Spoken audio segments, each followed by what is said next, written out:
Olá pessoal, estamos ao vivo aqui no encontro de encerramento do 20º Grupo de Pesquisa em Filosofia do Direito. Vejo que hoje temos uma sessão lotada, né? Então muitos participantes aí. Esse semestre a gente estudou as relações entre direito, ética, moral e a formação cívica, né? E vamos tratar nesse encontro de encerramento que vai ser transmitido ao vivo pelo Facebook, uma inovação que a gente pretende implantar para o próximo semestre, especialmente nos eventos, a pedido do pessoal que nos acompanha à distância. Nesse evento nós vamos tratar a respeito da lei natural como lei da razão em John Finnis. Conhecimento, constituição e aplicação de primeiros princípios e princípios intermediários da moral.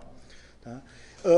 A gente já veio falando semana passada, semana retrasada, a respeito do John Finnis, e eu coloquei que a teoria dele relaciona a moral e a ética com o direito, na medida em que traça parte do conteúdo do direito, alguns limites e alguns horizontes para o direito. Tá?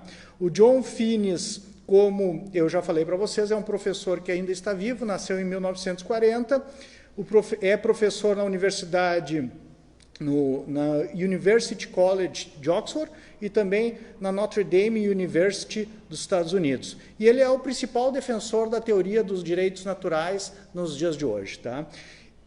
Eu vou falar então para vocês o que é a lei natural para o John Finnis. Não tem nada de metafísico no conceito de lei natural dele, talvez em outras partes da teoria dele, né? Principalmente nos últimos capítulos do livro Lei Natural e Direitos Naturais e no livro Aquinas, mas o conceito de lei natural dele a gente pode resumir como a lei da razão ou a lei da razão prática. Então, eu poderia colocar para vocês de uma maneira didática o conceito de lei natural dele como sendo aqueles preceitos e aqueles princípios que a nossa sensatez pode identificar, o que ele chama de razoabilidade prática, para instruir as nossas ações, os nossos compromissos de vida e pautar a nossa vida de uma maneira sensata, inteligente.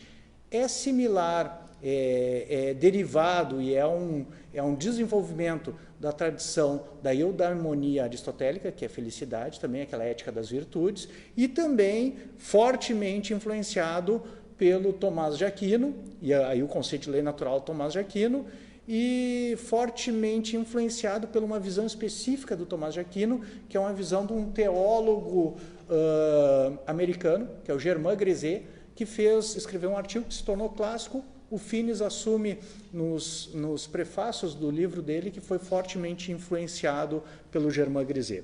Então, lei natural é a lei da razão prática. Eu desenvolvi essa apresentação em 3 momentos. Primeiro eu vou falar sobre o conhecimento da lei natural, segundo a constituição da lei natural, terceiro a aplicação da lei natural. Quem está lendo o texto que eu disponibilizei no grupo de pesquisa, que eu estou é a adaptação da minha dissertação de mestrado para um livro de introdução à teoria do direito natural de John Finnis, vai pegar essa apresentação aqui de uma forma mais extensa, são 170 páginas, né? Mas de fato é o que está sendo tratado ali, é isso que está aqui condensado em poucos slides. Tá? E a tese que eu defendo ali, que é o conceito de lei natural, ele é um conceito analógico e ele pode ser separado, como ele é construído a partir da razão.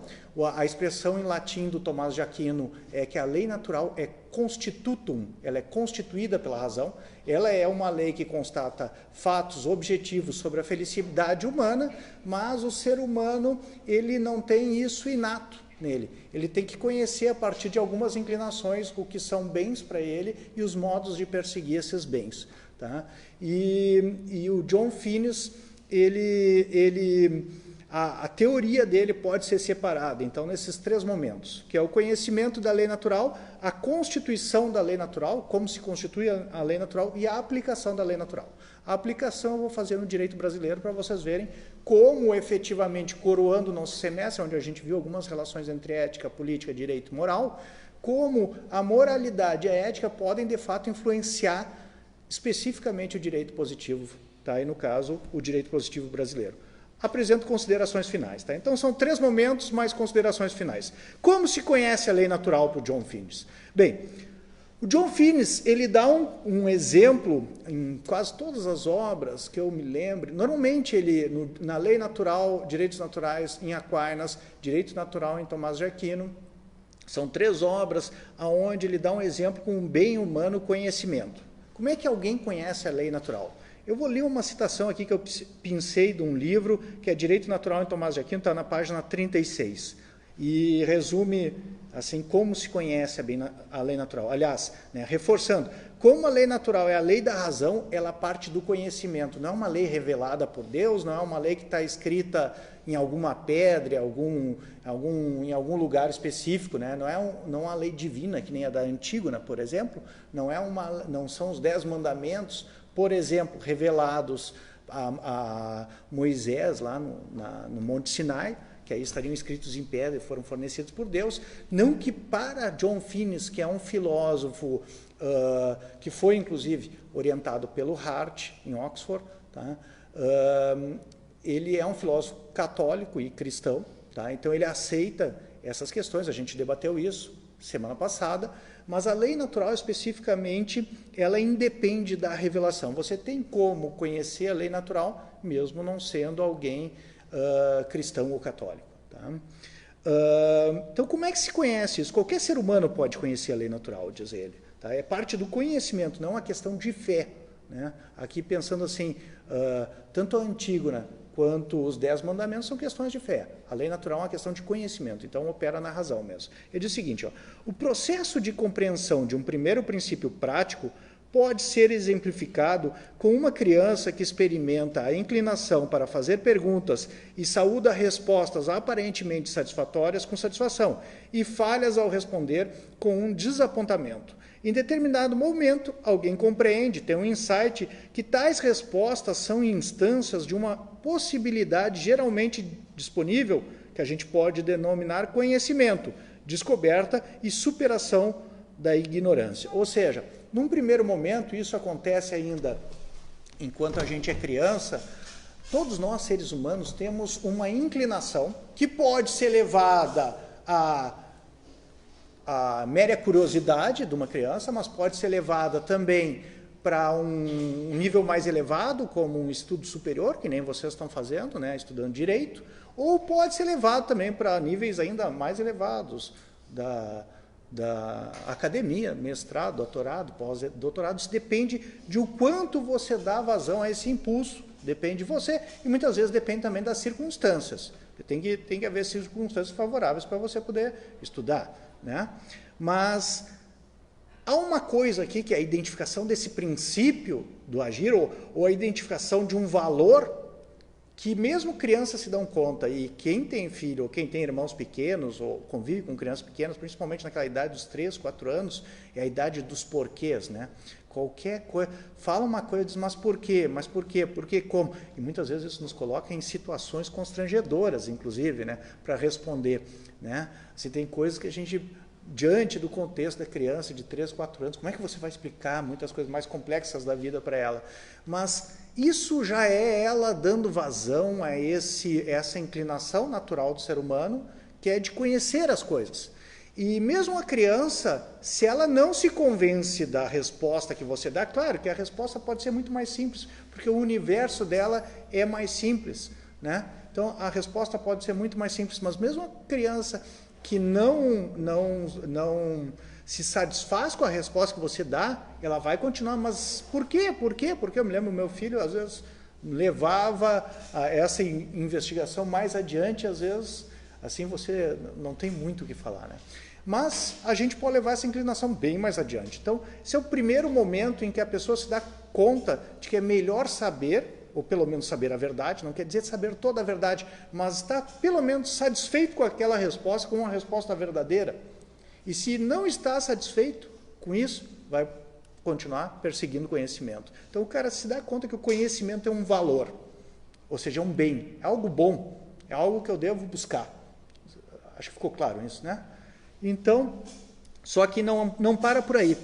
Diz assim, tem esse insight que a pessoa se dá conta assim, olha, o conhecimento é bom. Aí diz assim, mas também, depois, mais adiante, há um insight distinto posterior, que alguém entende que não é um bem, não é meramente uma possibilidade, mas ele é bem, ele é cognoscivelmente bom para o ser humano, é algo bom, não tem um limite para o conhecimento. Quanto mais eu aprender, eu vou estar numa condição melhor do que numa condição de ignorância. Tá? Ou seja, algo desejável como um tipo de aperfeiçoamento, uma perfeição de sua própria condição ou de qualquer um, ou algo a ser perseguido. Aqui há, na verdade, mais dois momentos. Primeiro, o momento que a pessoa se dá conta que é bom estar na verdade e que é ruim estar equivocado. O segundo momento é que ela se dá conta que isso é realmente um bem para ela, um bem verdadeiro. Diferente, por exemplo, que nem eu exemplifiquei para vocês ao longo do semestre, muitas vezes, o uso da droga, o uso do crack, de uma droga, o crack, por exemplo, pode ser para alguém parecer algo bom, mas não é um bem verdadeiro. Né? Então, a criança se dá conta, ou um jovem, ou uma pessoa já na idade da razão, pode se dar conta que que o conhecimento é um bem verdadeiro e traz vantagens verdadeiras para ela. Tá? E no insight, ainda depois desse, ela se dá conta, isso já exige, claro, que um grau de maturidade e uma ausência de egoísmo um pouco maior, de que se é um bem para ela, pode ser um bem para outros seres humanos também. Então, ela se dá conta que os outros seres humanos também devem considerar que aquilo que ela considera bom, ou um bem, que é o conhecimento, é um bem para eles também. Tá? Então, o conhecimento, ele é um bem humano básico. Ele é um bem que acaba, quando você participa do bem conhecimento, quando você aprende coisas novas e se desenvolve em conhecimento, você está em melhores condições do que alguém que está na ignorância. Você se dá conta que você está desenvolvendo uma capacidade que é conhecer, uma capacidade humana. Vejam vocês quantas pessoas que a gente hoje em dia admira, que dedicaram as suas vidas inteiras ao conhecimento. E todos nós consideramos que elas são pessoas realizadas, pessoas felizes. Posso dar alguns exemplos. Aristóteles, Sócrates, Platão e outros tantos, né? Então, a dedicação da vida ao conhecimento parece ser uma das possibilidades da pessoa se desenvolver, diferentemente da pessoa que se entrega às drogas, ao uso do crack, que a gente olha para ela com compaixão, pensando assim, olha, ela está destruindo a vida dela. Tá? Então, isso é um bem. Agora, o que acontece? Esses bens são vários, e eu já vou dar os outros bens para o John Finnis, eles são bens pré-morais, eles não são morais ainda. Por quê? Há pouco, acho que semana passada eu dei esse exemplo aqui em sala de aula. O conhecimento ele é um bem humano básico e ele é um fim que justifica as suas ações. Contudo, para o Finnis é necessário que não só os fins sejam sensatos, razoáveis, mas os modos de perseguição desses fins também devem ser razoáveis. Então, colocando isso de uma forma conhecida para todos, os fins não justificam os meios para o Finnis. Porque a teoria da lei natural do Finnis exige que os fins sejam razoáveis, sensatos, e os meios sejam sensatos também. Então, naquele caso, por exemplo, dos exploradores de caverna, a vida é um bem para o ser humano. Agora, matar uma pessoa inocente é perseguir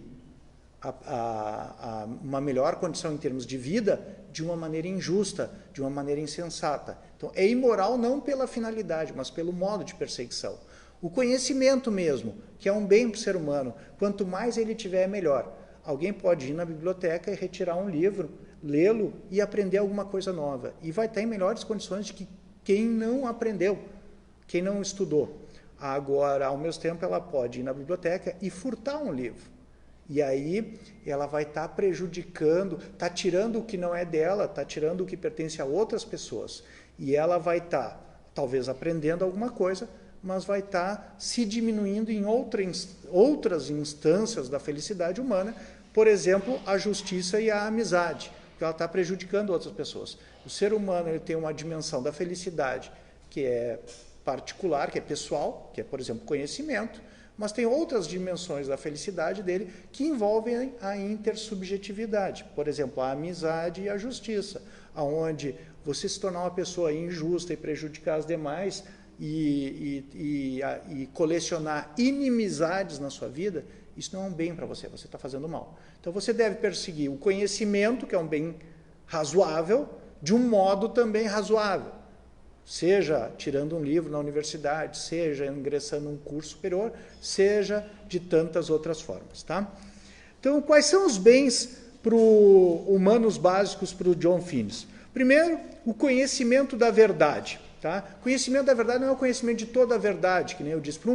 E, inclusive, isso é circunstancial e depende da pessoa. Porque para uma criança, conhecer a verdade não é a mesma coisa que para vocês que estão estudando estão estudando direito e fazendo um grupo de pesquisa em filosofia do direito. Né? Vocês vão se desenvolver em outro nível, em outras instâncias nesse curso. Tá? Segundo, o Finnes diz que o ser humano tem uma dimensão que é a apreciação estética. Muitas vezes isso é desvalorizado, mas quando você pega uma obra de arte realmente bonita, ou um pôr do sol, que a nossa região aqui no sul do Brasil, ela tem pôr do sóis assim, muito bonitos. Ontem ainda e hoje eu vi algumas fotos de pôr do sol. Hoje mesmo, quando eu vinha para cá, o pôr do sol na estrada estava muito bonito, né? Muito vermelho e rico de cores. Você também se realiza como ser humano, não só apreendendo a verdade, que é uma capacidade racional, mas também empregando essas capacidades sensíveis de um modo sensato, apreciando o que é belo. Tá? E a apreciação estética é algo bom também. Muitas vezes, quando a gente vai em alguns museus ou vê algumas paisagens, isso é parte da apreciação estética. Um outro bem que a gente pode colocar também é a habilidade na performance. Ou seja, a pessoa que desenvolve uma habilidade de fazer alguma coisa, seja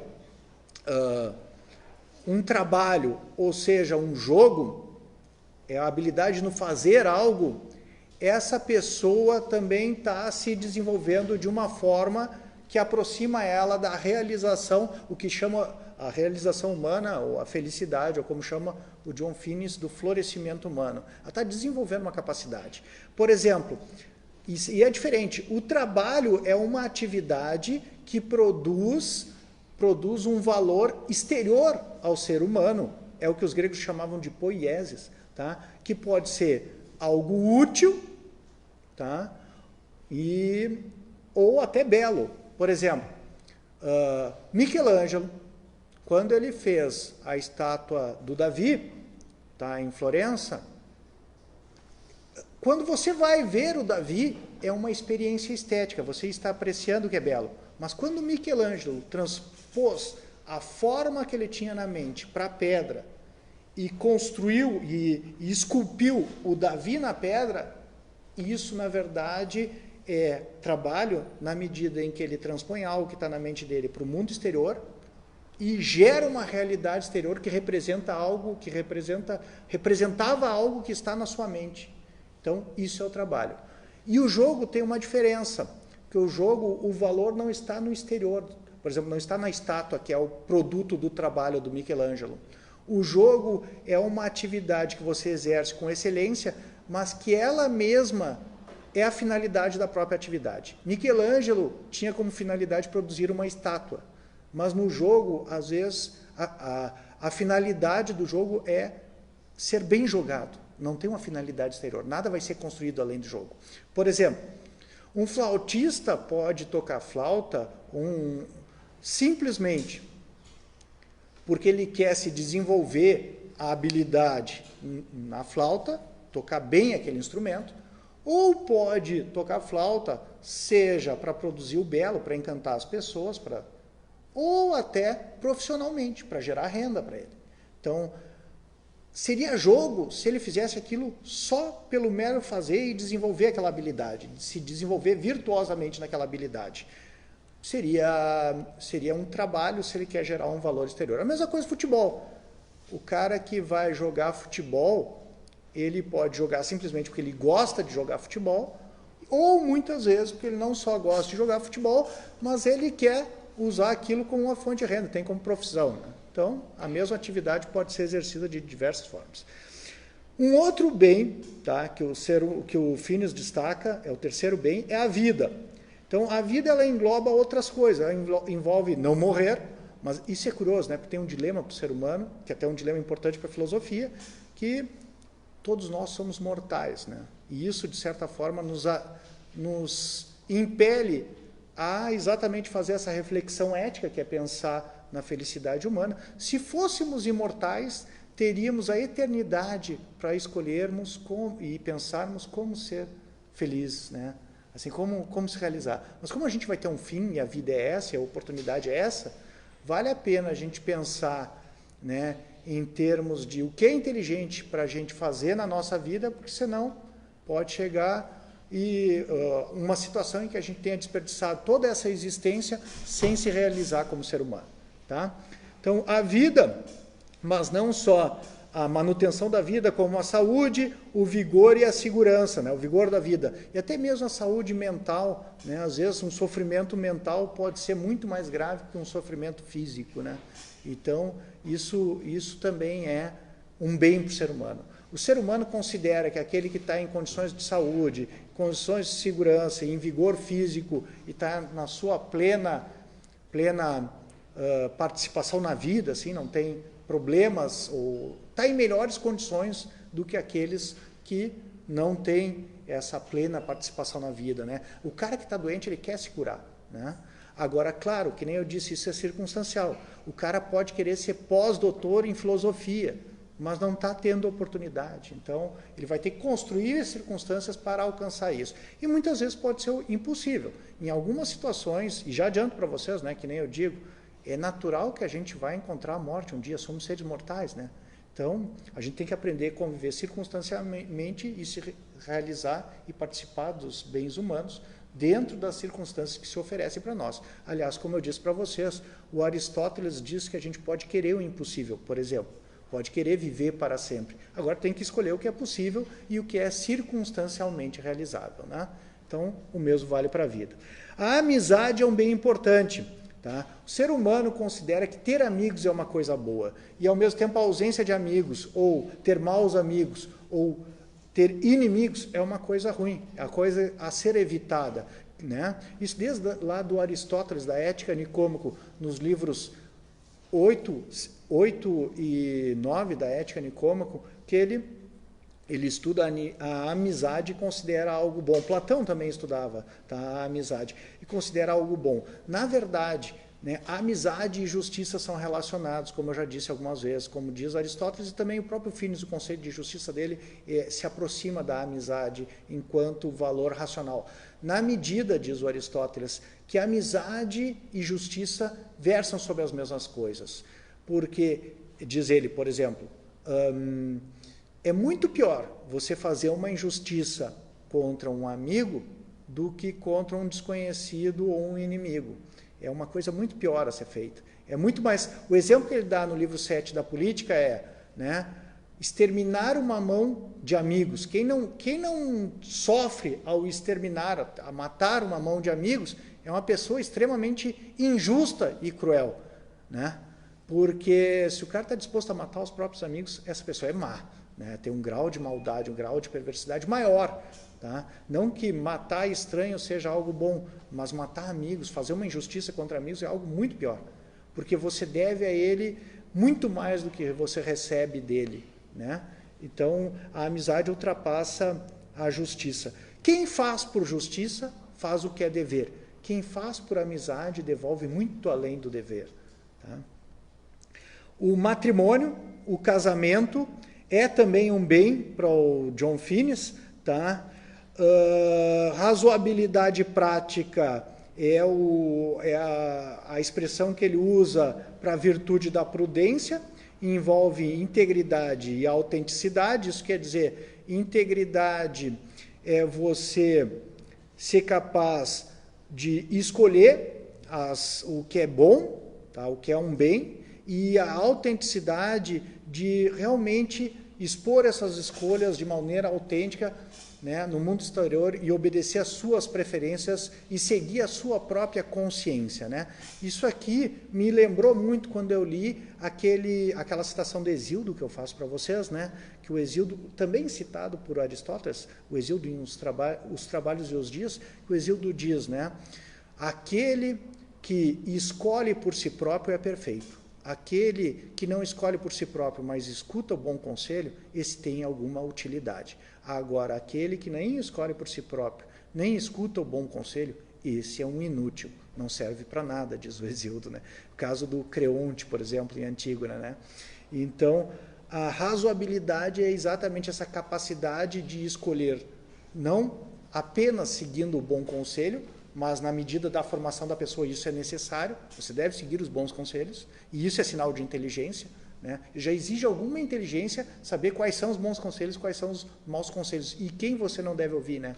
Mas mais que isso, uma pessoa que realmente tem essa capacidade da razoabilidade prática é uma pessoa que consegue propor por si próprio boas soluções. Aliás, um dos sintomas da razoabilidade prática, segundo Aristóteles, é que a pessoa é um bom conselheiro, né? A pessoa sabe dar bons conselhos. Então, é uma pessoa que é ouvida e é consultada. Tá? Então, razoabilidade prática é um bem.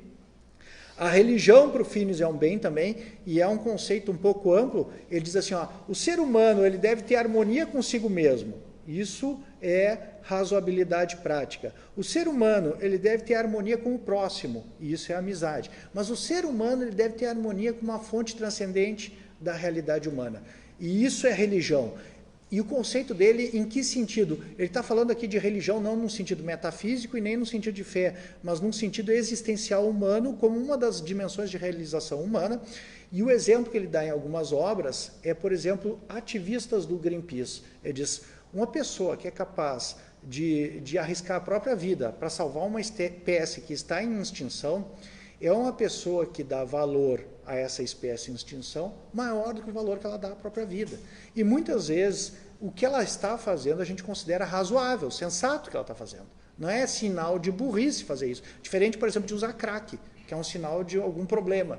Mas a pessoa que age de maneira heróica, arriscando a própria vida para salvar uma espécie de extinção, muitas vezes ela está agindo de um... Pô, eu vejo aqueles documentários, às vezes, tem o caso do Greenpeace e aqueles botezinhos que se atiram contra os baleeiros, né, para evitar a caça às baleias. Mas eu me lembro daqueles documentários que tem na televisão a cabo, em que tem aquele pessoal na África que vai combater a caça ilegal, né, e os caras, às vezes, vão com armas muito inferiores dos caçadores, né? E não tem recursos, e mesmo assim eles vão arriscar a vida em função daquilo. E a gente olha com admiração aquilo, né? Porque, de fato, elas reconhecem que, além da vida humana, existe um valor também. E isso é religião para o John Finis, tá? Esses são os 7 bens humanos básicos. Bom, se esses são os bens, como eles se tornam morais? Né? Se tornam morais, eles são pré-morais, esses bens, eles se tornam morais na medida em que você persegue eles, seja a vida, o conhecimento, a religião, a amizade, a prudência, né? Quando você persegue eles de maneira sensata, ou quando você organiza a sua vida, cria compromissos de vida, que nem vocês, que querem se formar em direito e exercer alguma profissão, né? Isso é um compromisso de vida que vocês têm, de médio, às vezes de longo prazo, de uma maneira sensata, usando eles como finalidade do seu compromisso. Por exemplo, se formar em direito, aprender direito e assim por diante. Alguns vão mais adiante, vão ser professores acadêmicos, outros vão exercer advocacia, outros vão ser juízes. Muitos, por exemplo, querem a justiça, não necessariamente o conhecimento, mas o conhecimento acaba sendo instrumental para se alcançar a justiça. Outros querem conhecer por conhecer, como é o meu caso, que sou uma pessoa curiosa e me desenvolvo na carreira acadêmica, e aí a finalidade muitas vezes é o próprio conhecimento. Tá? Então a finalidade que vai dizer qual é o bem que tu está otimizando, né, na verdade, ali na situação. Mas quais são os modos de perseguir esses bens que ele chama de exigências da razoabilidade prática? Tá? Então são os modos de perseguição. Primeiro, ter um plano de vida coerente. Uma pessoa que não tem um plano de vida coerente age insensatamente. Bom, eu conheci pessoas que se matricularam em direito, depois foram para química, depois foram para matemática, depois querem fazer astronomia, depois querem fazer física e daqui a pouco, assim, bom, eu entendo se alguém que tem a vocação para as humanas e não tenha, mas entende, é necessário que no momento da vida da pessoa, a pessoa pegue um projeto e leve a cabo esse projeto. E se dedique àquilo, porque senão não está florescendo, não está desenvolvendo as suas capacidades. Tá?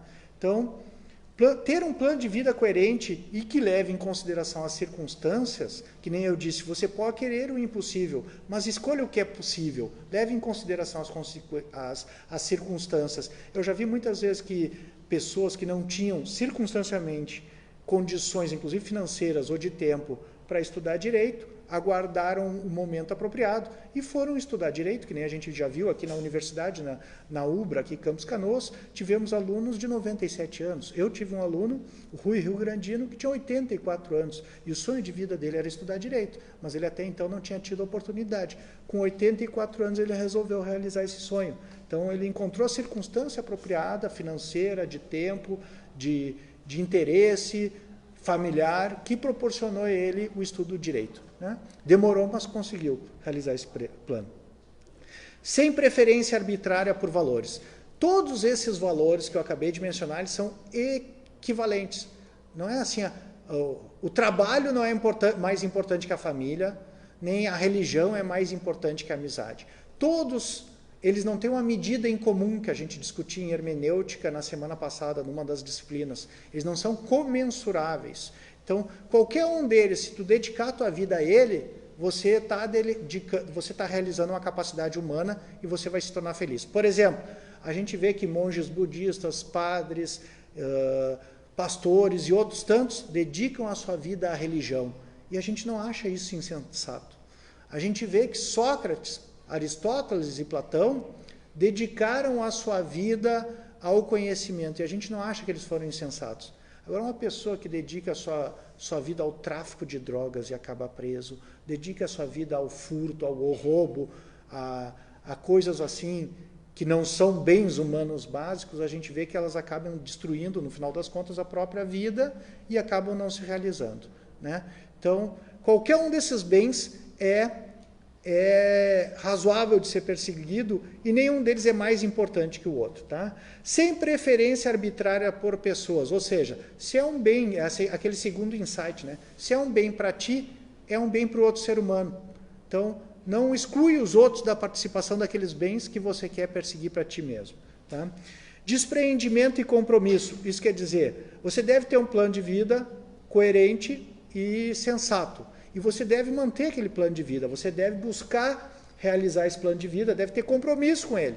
Não é aquele negócio de faz uma coisa, faz outra, agora não quero mais estudar na universidade, agora vou... Tenha compromisso com aqueles objetivos que você se propõe, se eles são razoáveis. Contudo, se as circunstâncias são impeditivas de um modo absoluto, talvez você tenha que readequar e reestruturar a sua vida. Tá?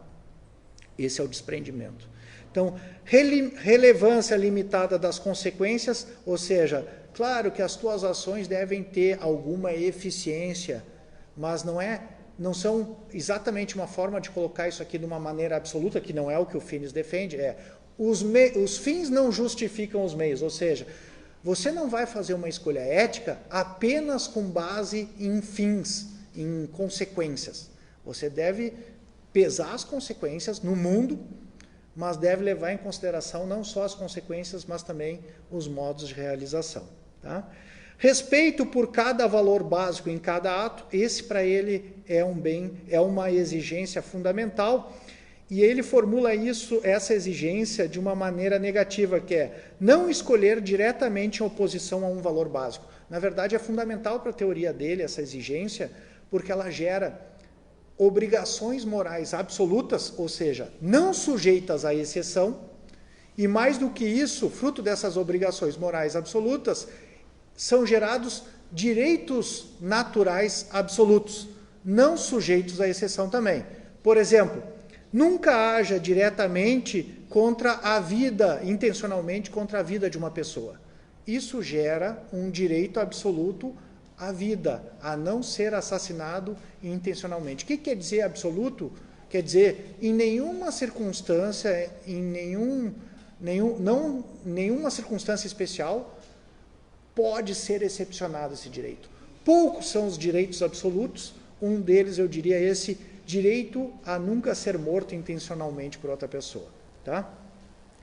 Sétima exigência é o bem comum, ou seja, devemos pensar no bem comum da nossa comunidade quando a gente vai agir, e isso é importante também. Tá? E a oitava exigência é seguir os ditames da nossa própria consciência, que é uma daquelas implicações da autenticidade ali, né?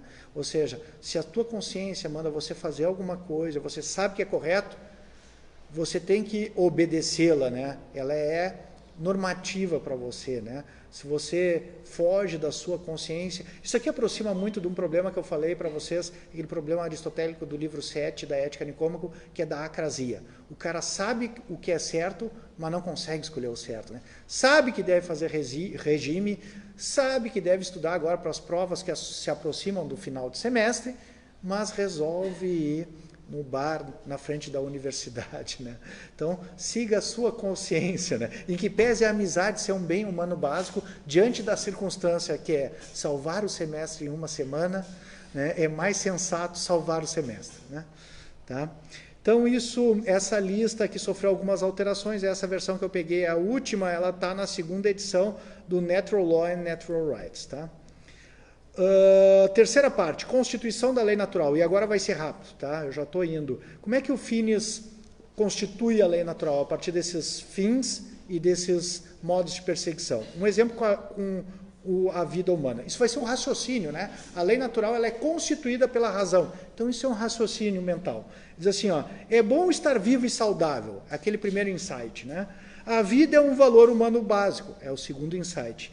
A vida há de ser perseguida e o que lhe agride há de ser evitado. Isso já começa a ter alguma normatividade, mas ainda não é moral. Isso é o terceiro insight aquele. Tá?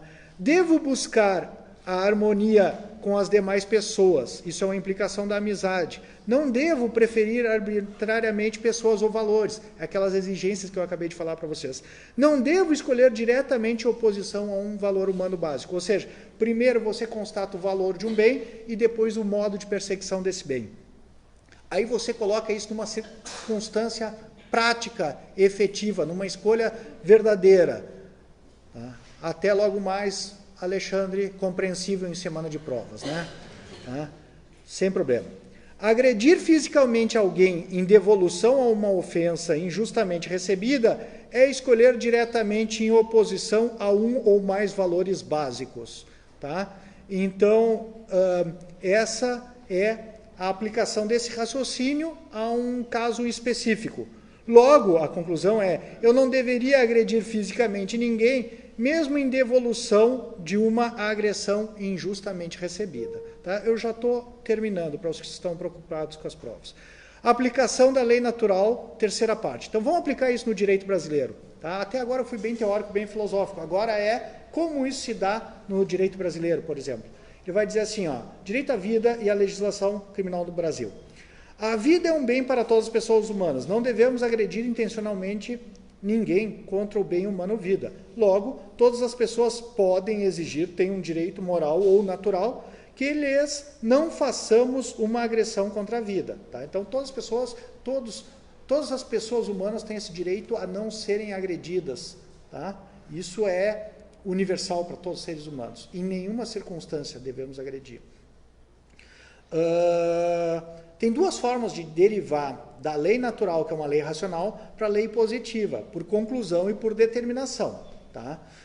O artigo 5º da Constituição Federal de 88 diz o seguinte: todos são iguais perante a lei, sem distinção de qualquer natureza, garantindo-se aos brasileiros e aos estrangeiros residentes do país a inviolabilidade do direito à vida, à liberdade, à igualdade, à segurança e à propriedade, nos termos seguintes. Ou seja, o mero constar esse direito no artigo 5º da Constituição, que prescreve os direitos fundamentais e as cláusulas pétreas, né, do direito brasileiro, como algo que deve ser preservado e algo que não deve ser violado, é uma forma de colocar aquele conteúdo racional da lei natural na própria lei humana. Afinal de contas, reconhecemos que aquilo é um bem, reconhecemos que é um bem para todo ser humano, reconhecemos que deve ser protegido e, por conclusão, por uma derivação direta, sem muito raciocínio, está aqui que a vida deve ser preservada. Isso é a derivação por conclusão da lei natural.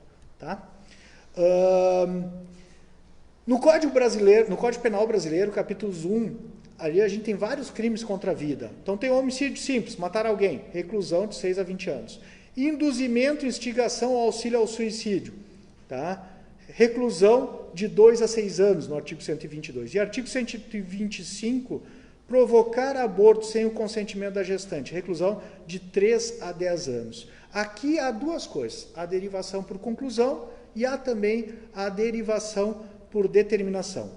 Explico agora nas minhas considerações finais, e estou encerrando já. O direito à vida na Constituição, ainda que abstrato em um princípio jurídico, ele é um princípio da lei natural, mas quando ele ingressa no ordenamento jurídico, ele se torna um princípio também jurídico. Tá? É derivado da lei natural como conclusão deduzida diretamente dos princípios, ou seja, aquele raciocínio que eu fiz antes gera uma conclusão direta de que o direito à vida deve ser preservado, não precisa maiores abstrações. Não, a liberdade do legislador não entra em questão aqui. Olhem só, um segundo ponto. As proibições de homicídio são derivadas da lei natural como conclusões deduzidas de princípios gerais também da lei natural e, no caso, também do direito positivo do artigo 5º da Constituição. Ou seja, aqueles artigos do Código Penal que protegem a vida humana, eles são também conclusões da lei natural. Afinal, todos têm direito à vida, devemos protegê-la. E aquela é a forma com que isso está sendo efetivado no ordenamento jurídico positivo brasileiro. Agora, olhem só, aqui muda um pouquinho. A pena de reclusão de 6 a 20 anos, ela é derivada da lei natural. Afinal de contas, se a gente deve proteger a vida humana e a gente cria um tipo penal que diz que matar alguém é um crime, não podemos premiar esse tipo penal com 20 mil reais. Nesse sentido, não está na liberdade do legislador criar um prêmio para um crime. Ele deve punir. Então, isso é derivado da lei natural de seguinte forma. O Finis diz assim, que é a mesma analogia do Aristóteles, do Tomás de Aquino. Diz assim, ó, o legislador, nesse sentido da determinação, ele funciona como um arquiteto. Se ele vai construir, por exemplo, essa sala de aula, ele pode fazer uma porta com 2 metros de altura, 3 metros de altura, 1,80 de altura. Agora, não pode fazer essa porta com 30 centímetros, porque a gente não vai conseguir entrar. Então, há uma limitação racional para o que ele pode fazer, mas ele tem um amplo aspecto de liberdade. Ou seja, ele pode punir o crime com 6 a 20 anos de reclusão, pode punir com 6 a 30 anos de reclusão, pode punir com prisão perpétua. Agora, ele não pode premiar quem mata outra pessoa. Aí seria contrário à lei natural. E isso é a determinação. Aqui, a maior parte do ordenamento jurídico, inclusive, ele é derivado da lei natural, não por conclusão, que é uma derivação direta e clara, mas ele é derivado da lei natural por determinação, ou seja, entra um amplo aspecto da liberdade do legislador, onde ele pode escolher entre alternativas que ainda estão de acordo com a lei natural e protegerão a vida de todos os seres humanos. Tá? Minhas considerações finais eram essas, apresento aqui a bibliografia, principalmente destaco o Aquinas, Direito Natural, Aquinas não tem em português ainda, mas já estão falando em traduzir, excelente obra para mim, assim, um clássico intelectual e uma leitura agradabilíssima. Direito em Tomás de Aquino, há em português e encontra-se na biblioteca de vocês. Tá? Natural Law and Natural Rights, tem em português já, tá? E ele fez aqui uma coletânea em 2011 de 5 volumes, publicando os principais ensaios da vida dele, tá? Então, essa é a sugestão bibliográfica. Eu vou colocar, após o encerramento dessa transmissão, o link para esse Data Show nos comentários do vídeo, para quem quiser ter acesso ao Data Show. Vou colocar também o link para o site onde está disponibilizado a minha dissertação de mestrado, que eu estou transformando num livro de introdução a John Finney, sobre essa lei natural, tá? Vou colocar o link para vocês terem acesso, vocês já têm no site do grupo de pesquisa, mas para os demais pessoais que assistem essa transmissão. Gostaria, então, de agradecer a presença de todos vocês, né, até esse final de semestre, esses 11 encontros que tivemos ao longo desse semestre, estudando as relações entre ética e moral, e fazer votos de que a 21ª edição do nosso grupo de pesquisa em Filosofia do Direito, do curso de Direito da UBRA Canoas, seja cada vez mais próspera e produtiva em termos de pesquisa. Tá? Muito obrigado, gostaria então de encerrar a transmissão ao vivo no Facebook. Muito obrigado.